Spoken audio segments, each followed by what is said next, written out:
नमस्कार, मैं हर्षित तिवारी। अब है न्यूज के 4 अप्रैल रविवार शाम के बुलेटिन में आप सभी का स्वागत है। आइए देखते हैं आज दिन भर की ताजा खबरें। इस बुलेटिन के प्रायोजक है आरके निवास बाय आरके डेवलपर्स। कोरोना संक्रमण के चलते न्यायालयीन व्यवस्था में भी बदलाव किया गया है, जिसके तहत जिला एवं सत्र न्यायालयों में हर रोज 20 मामलों की सुनवाई की सीमा निर्धारित की गई है। इसके अलावा अन्य न्यायालयों में सुनवाई की सीमा 25 रहेगी। चेक बाउंस, मोटर दुर्घटना, दवा प्रकरणों की सुनवाई फिलहाल नहीं की जाएगी। इसके अलावा भी गैर जरूरी प्रकरणों में न्यायालय सुनवाई नहीं करेगा। बता दें कि कोरोना संक्रमण से 2 महीने पूर्व तक न्यायालयों में केवल ऑनलाइन सुनवाई की जा रही थी। हाल ही में कोर्ट में वकीलों की बहस को अनुमति मिली थी। कोर्ट बंद होने से हजारों प्रकरण लंबित हैं, जिन पर सुनवाई शुरू की गई थी। अब फिर से प्रतिबंध के चलते लंबित प्रकरणों की संख्या बढ़ेगी। बढ़ते कोरोना संक्रमण के बीच रविवार को लॉकडाउन के दौरान पुलिस की सख्ती देखने को मिली, जिस वजह से शहर की सड़कें पूरी तरह से सुनी रहीं। बीते रविवार को हुए लॉकडाउन के बाद ये शहर में दूसरा लॉकडाउन रहा। त्योहारी सीजन खत्म होने के बाद पुलिस ने इस बार पिछली बार से अधिक सख्ती दिखाई, जिसके चलते शनिवार रात 11 बजे से शहर की सभी सड़कों पर बैरिकेडिंग कर दी गई। आउट बाईपास पर भी पुलिस की तैनाती की गई। इसके अलावा गली मोहल्लों में पुलिस की गश्त रही। जिला प्रशासन द्वारा लॉकडाउन की घोषणा की गई है। कल सुबह 6 बजे तक लॉकडाउन रहेगा।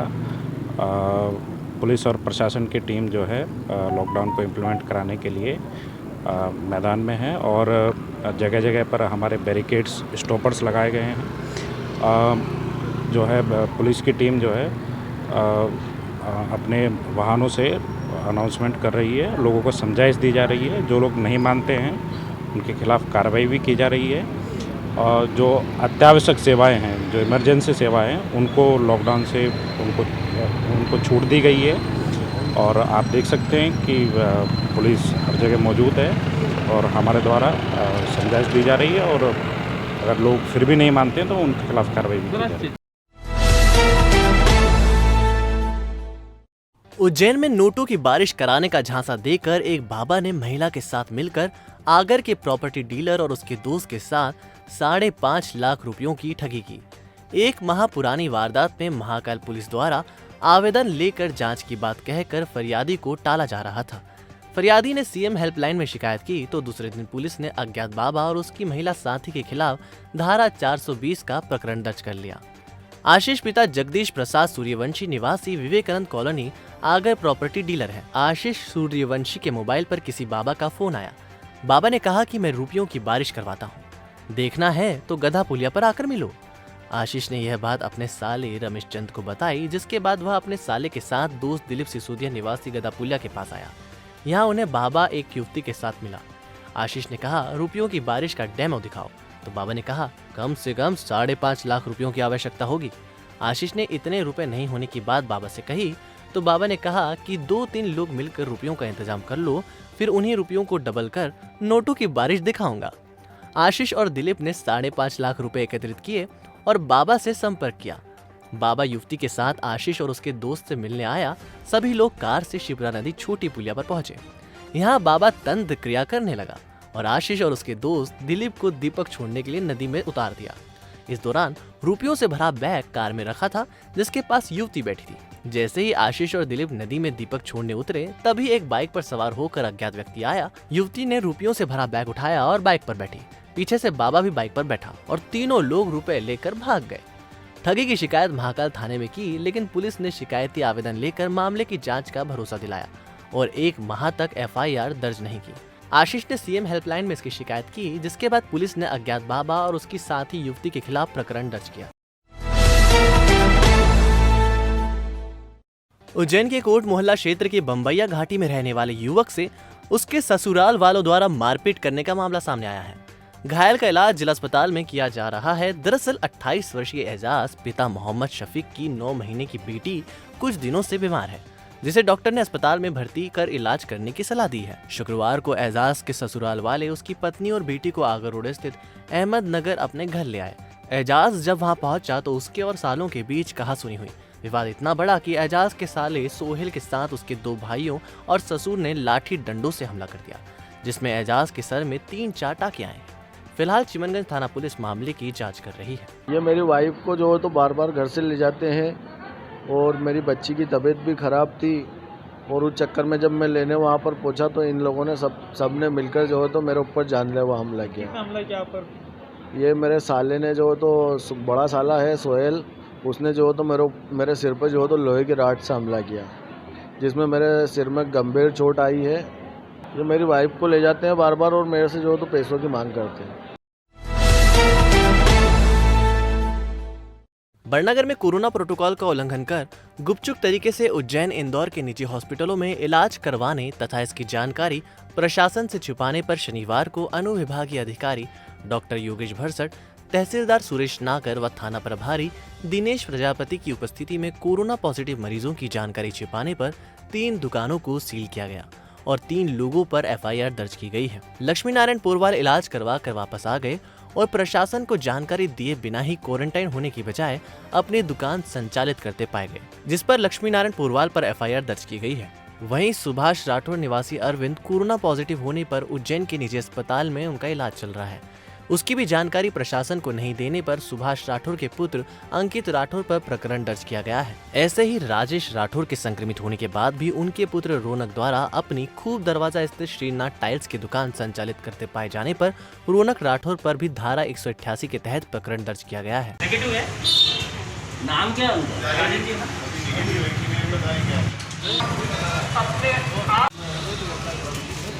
आज नगर में हमारे दल के द्वारा 3 दुकानें सील की गई है और 5 व्यक्तियों के विरुद्ध प्रोटोकॉल का पालन नहीं करने पर 188 में एफआईआर भी दर्ज की गई है।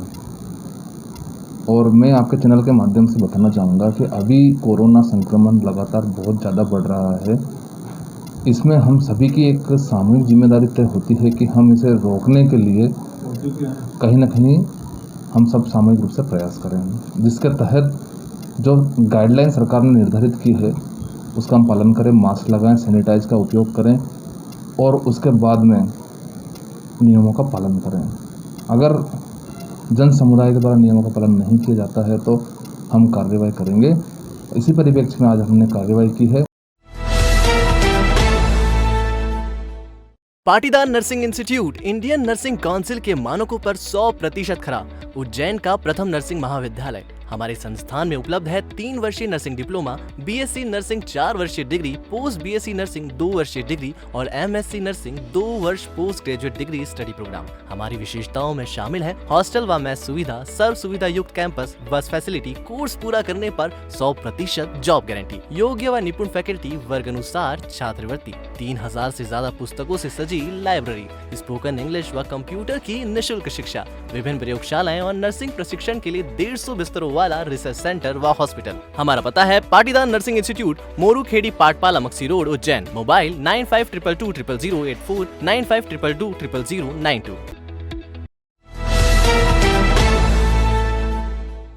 जीवाजीगंज थाना क्षेत्र के बोरा बाखल में पुलिस को मुखबिर द्वारा जुआ खेलने की खबर ऐसे समय में लगी जब सारा शहर धारा 144 के तहत रविवार के लॉकडाउन में अपने अपने घरों में कैद होने को मजबूर है। और ऐसे माहौल में भी कुछ शौकीन लोग जुए की महफिल लगाकर सीधे सीधे पुलिस को चुनौती देने का दुस्साहस कर गए, जिसका नतीजा ये हुआ कि खबर लगते ही पुलिस मौके पर पहुंची और तुरंत कार्यवाही की। जीवाजीगंज थाना प्रभारी प्रमोद सिंह भदौरिया ने बताया कि इसकी सूचना हमें मुखबिर द्वारा मिलने पर हमारी टीम ने तुरंत कार्यवाही करते हुए मौके पर 10 जुआरियों को पकड़ा, जिनके पास से नगद 14,000 रुपए की राशि जब्त की गई और पकड़ाए हुए जुआरियों पर जुआ एक्ट के तहत धारा 188 के उल्लंघन की भी कार्यवाही की गई। मुझे थाने पर मुखबिर द्वारा सूचना मिली थी कि बोरा बाखल में कुछ लोग जुआ खेल रहे हैं, तो हम लोगों ने फोर्स के दबिश दी, तो वहाँ से 10 लोग पकड़ाए। उनके पास से 14,390 रुपये जब्त हुए और थाने पर लाकर 13 जुआ एक्ट की कार्रवाई की गई। वो लोग एक जगह खेल रहे थे, इससे धारा 188 का और इजाफा किया गया। देवास में बढ़ते यातायात के दबाव के चलते ओवरब्रिज बनने की मांग लंबे समय से हो रही है, लेकिन राजनीति प्रतिस्पर्धा के चलते ब्रिज बनने का काम शुरू नहीं हो पा रहा है। मधु मिलन चौराहे से लेकर एपेक्स हॉस्पिटल तक बन रहे ब्रिज निर्माण के विरोध में विकास नगर चौराहे पर व्यापारी एकत्रित हुए और चक्का जाम करने की कोशिश की। सूचना मिलने पर पुलिस और तहसीलदार प्रवीण पाटीदार मौके पर पहुंचे। व्यापारियों से चर्चा करने के बाद सोमवार को आवेदन लेकर कलेक्टर के समक्ष समस्या के निदान का आश्वासन दिया। व्यापारियों का कहना है कि मधु मिलन चौराहे से लेकर एपेक्स हॉस्पिटल तक ब्रिज बनाने का कोई औचित्य नहीं है। इस मार्ग पर यातायात का कोई दबाव नहीं रहता है। यह ब्रिज भोपाल चौराहे से LNB क्लब तक बनने को लेकर प्रस्ताव पारित हुआ था, लेकिन राजनीतिक प्रतिस्पर्धा के चलते मधु मिलन चौराहे से लेकर एपेक्स हॉस्पिटल तक ब्रिज को बनाया जा रहा है। ब्रिज बनने के कारण हमारे व्यापार पर विपरीत असर पड़ेगा। इसी को लेकर विरोध दर्ज कर रहे हैं। जिस जगह ब्रिज की आवश्यकता है उसका निर्माण उस जगह होना चाहिए।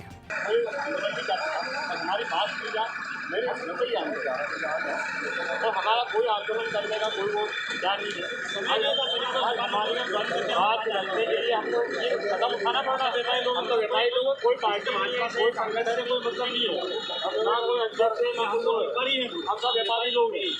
और हमारी समस्या बनने से हमारा अंदर ठप हो जाएगा। तो आप हमें टाइम दिलवा दीजिए, हम 11 बजे का बोलते ना, 11 बजे वो तो हमने रोका उनको।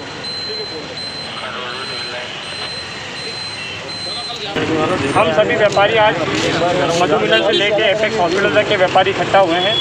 हमने इससे पहले भी माननीय विधायक जी, माननीय सांसद जी और कलेक्टर साहब को हमने अवगत करवाया है कि इस ब्रिज की 1 रुपये की भी आवश्यकता यहाँ पे है नहीं, क्योंकि यहाँ पे ट्रैफिक का कोई दबाव नहीं है, कोई ट्रैफिक इतना जाम नहीं होता है कि जिसकी उपयोग हो। इसकी उपयोगिता सिटी के अंदर है, यहाँ पे कोई उपयोगिता नहीं है 10 लाइन।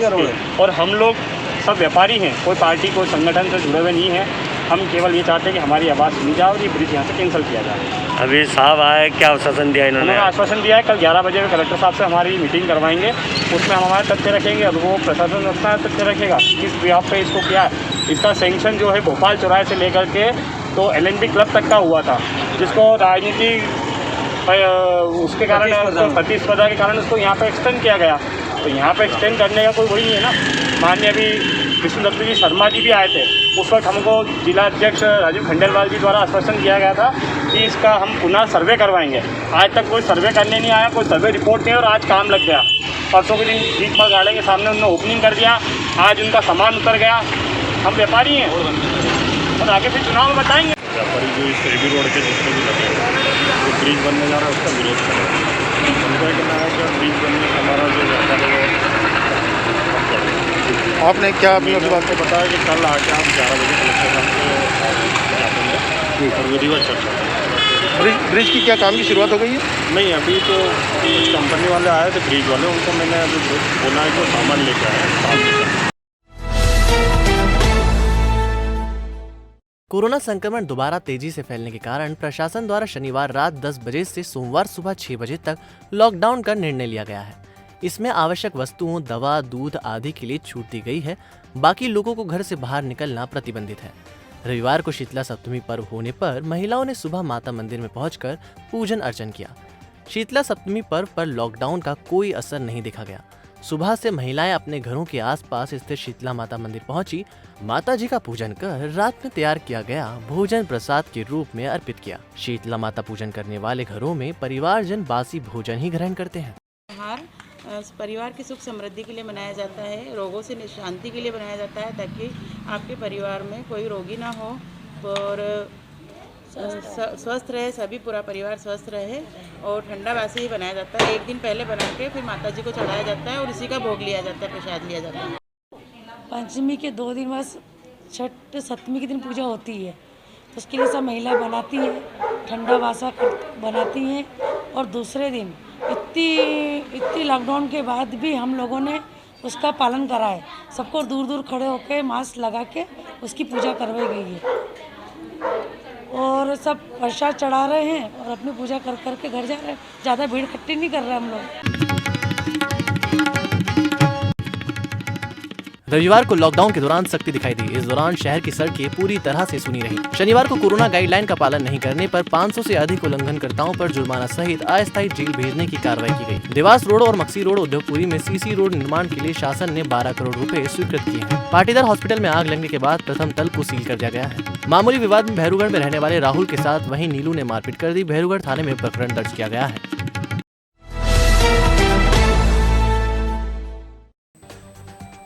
तो आपने देखा हमारा बुलेटिन। आपको हमारा बुलेटिन कैसा लगा, इसका फीडबैक कमेंट सेक्शन में जरूर दीजिएगा। कल फिर मिलेंगे नए बुलेटिन के साथ। नमस्कार।